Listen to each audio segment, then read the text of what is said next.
Hi, it's Edward, back with another video. Please take a moment to click the thumbs up button below and consider subscribing to the channel. Thank you for your support. Today I read an interesting article on Yahoo Finance, put out by Benzinga and written by Vishal Sanjay, titled, Ray Dalio warns of 1970s-style currency shock. All fiat money will go down as gold becomes second largest reserve currency behind the dollar. I'll include a link to this article below. I encourage you to check it out. According to the author, billionaire hedge fund manager Ray Dalio issued a stark warning regarding the current state of global currencies, drawing historical parallels to the 1930s and 1970s. All fiat currencies will go down together. On Tuesday, in a post on X, the founder of Bridgewater Associates said gold is now the second largest reserve currency behind the US dollar, emphasizing a major shift in the global monetary order. My friends, this is not good news at all, unless you own a lot of gold.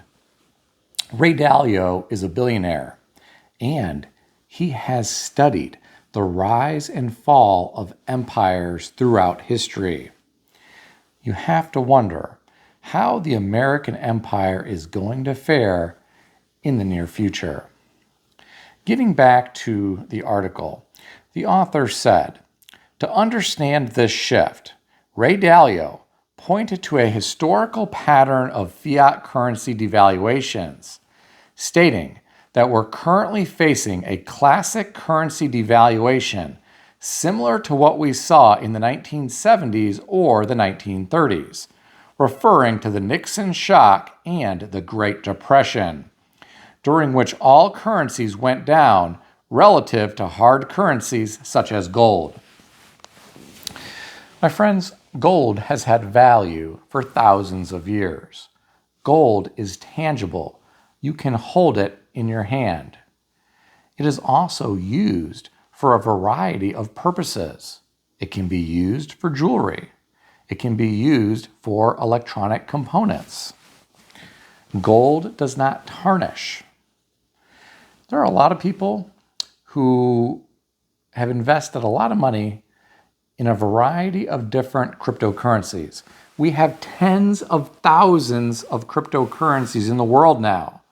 Many lack any real utility, and they are based on nothing. What is going to happen if we see something like the dot-com crash happen with cryptocurrencies? I suspect we will see a lot of people flee to safety, possibly in the form of gold. What's going to happen if we see a correction in the stock market? Well, gold and silver may drop initially because people have to sell their positions to cover their margin calls.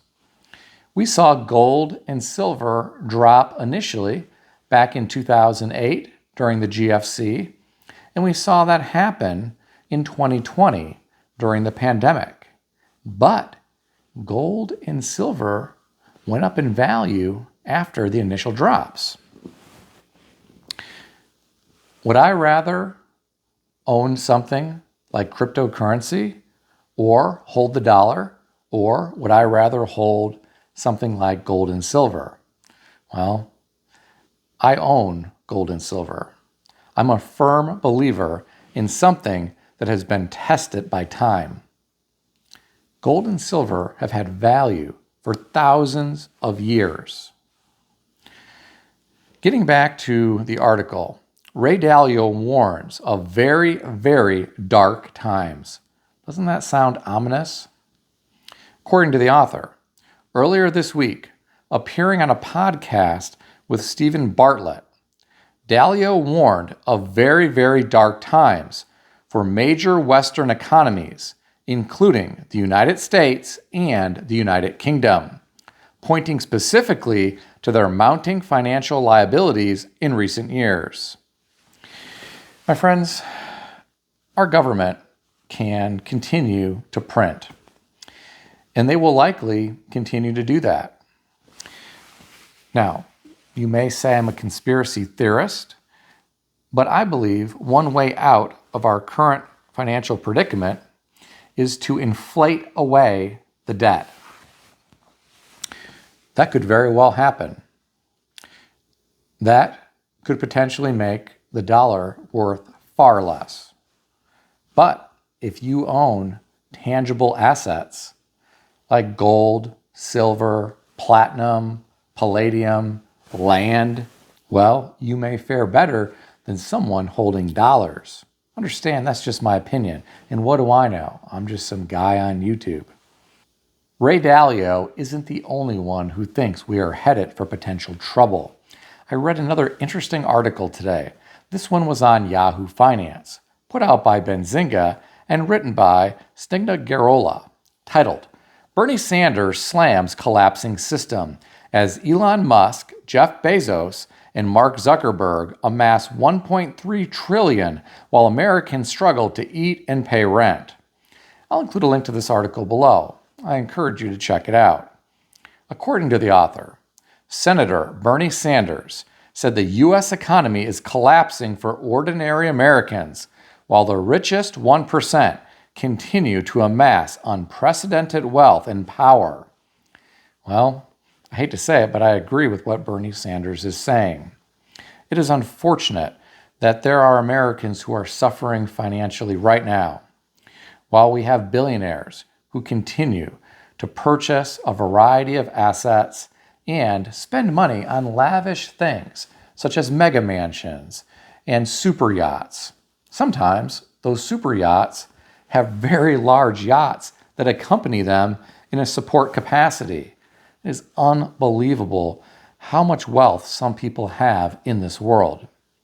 Getting back to the article, Bernie Sanders said, the oligarchs have never had it so good, while tens of millions of Americans struggle to put food on the table, pay rent, and afford medical care. Isn't that sad? My heart truly goes out to Americans who are having a hard time putting food on the table, paying their rent, and affording medical care. But I understand, food is incredibly expensive. If you have to rent a property, watch out. It is not going to be cheap. And a lot of times, landlords don't do a good job of maintaining the properties. They figure, hey, if someone doesn't like it, there are plenty of other people out there who will rent it. When it comes to medical care, I am sure many of you will agree it is not cheap here in America. Getting back to the article, the author referenced Bernie Sanders again as saying, for working families, the system is not just broken, it is collapsing, pointing to skyrocketing rents, unaffordable health care, and insufficient retirement savings for older Americans. That last one is something that really concerns me. There are a lot of everyday Americans who have little to no money saved for retirement, and they will struggle to survive during their retirement years just on Social Security. Unless, of course, they have a very modest home in an inexpensive area. That home is in great shape with low property taxes, low insurance, low utilities, and they're in good health, have a vehicle that's paid off, and they don't do a lot for fun. They stay home. They don't spend a lot of money. They make their own food. They don't go out to expensive restaurants. Someone like that may be able to survive just on Social Security. But that's not going to be the case for many people here in America. A lot of people lack retirement savings, and they are in for a rude awakening when they stop working someday. I truly worry about this. You can really lose sleep thinking about it.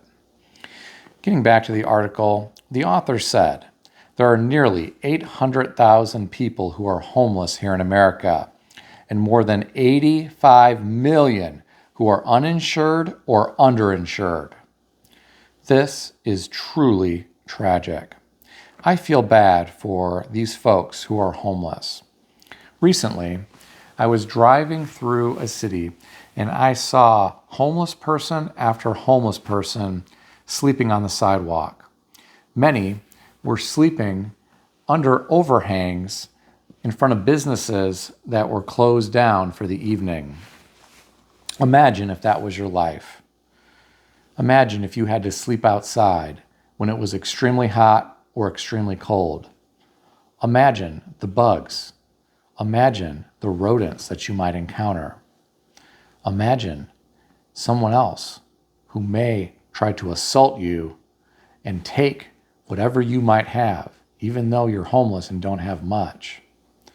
I really feel bad for these folks who are struggling to the point where they are living on the street.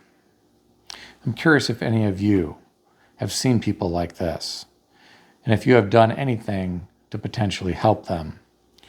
I really worry about what is happening here in America, not just for the homeless, not just for the folks who are approaching retirement age without adequate savings, but for everyday people who struggle to sleep at night, people who wake up stressed out because they don't know how they are going to make their mortgage payment or their rent payment, people who don't know how they are going to make their credit card payment or their vehicle payment, for people who don't know how they are going to pay for the medical care that they need.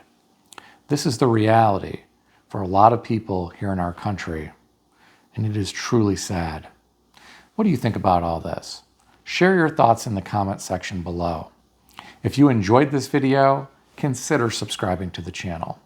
I want to extend a special thanks to everyone who has subscribed to this channel. I want to also thank all of my channel members. If you would like to become a channel member, there is a link in the description beneath this video. You can read more about the different membership levels.